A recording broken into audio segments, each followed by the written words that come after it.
So I'm going to be honest with you guys. I don't have any automated videos today. I am just deeply disturbed by what happened in Minneapolis and what happened to George Floyd. Um, you know, it that stuff shouldn't happen, and um, it happens all the time. This George Floyd is just happened to be videotaped, but this kind of stuff happens all the time, and I think we as have to decide, are we gonna keep doing this? Are we gonna start treating our black peers fairly? Are we gonna reform criminal justice? And I think that's the question we've got to ask ourselves. But I think when it comes to psychology research in 1973, Philip Zimbardo did a study where he had a mock prison and recruited college students to be in the prison, and he vetted them. He did a personality assessments on all of them, so made sure they didn't have a lot of psychopathology, checked them for substance use and other things.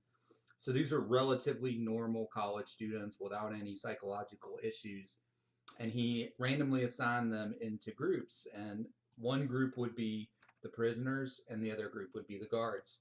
And so he gave the guards like official whistles and clubs, and they made a real prison, and they set it up like it would be a real prison, and everyone had their cell. And so the study was supposed to go on for 2 weeks, but Zimbardo had to discontinue the study because it got out of hand. I mean, people were, there was, people were getting physically and emotionally abused by the guards.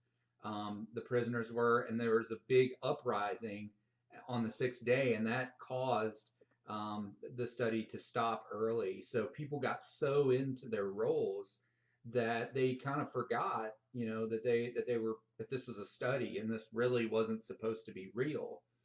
And so, what we can take from that study is that it wasn't the people that were recruited into the study, because those people we know were normal people. They didn't have any psychopathology, no mental issues, or no problems with relationships and things like that.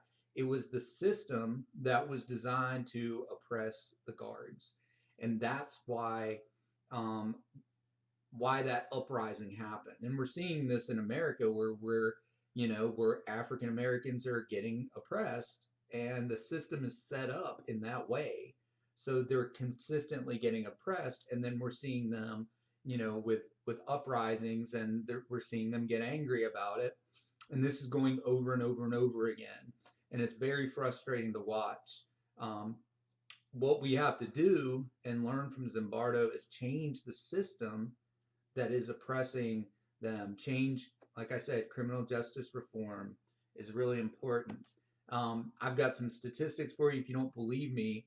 Um, about the United States is 78% white, and only 69% of people in the United States, 69% of arrests in the past year in 2018 were white people. So 78% of the population, only 68% of the arrests.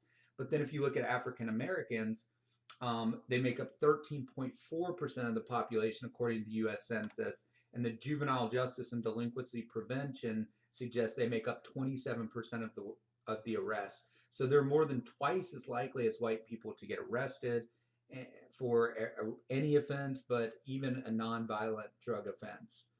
And then, not to mention that African Americans' median household income is $25,582 a year lower than a white American family. So if you think about an adolescent, that a black adolescent that gets arrested, not only is it difficult for them to get a job or to get into college or to create opportunities for themselves because they're arrested, they're already put at a disadvantage because they're black, and we know that.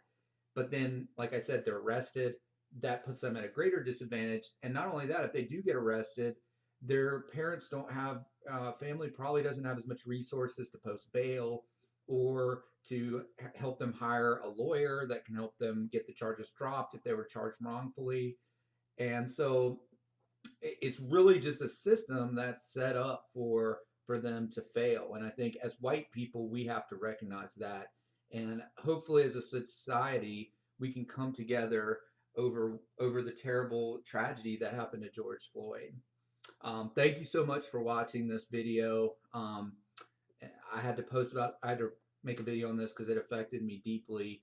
Um, and like I said, remember the best way to study is to take practice tests. If you can't find good practice tests, build your own and learn while you do it using the Learn My Test study tool. It's free at learnmytest.com. Thank you for watching.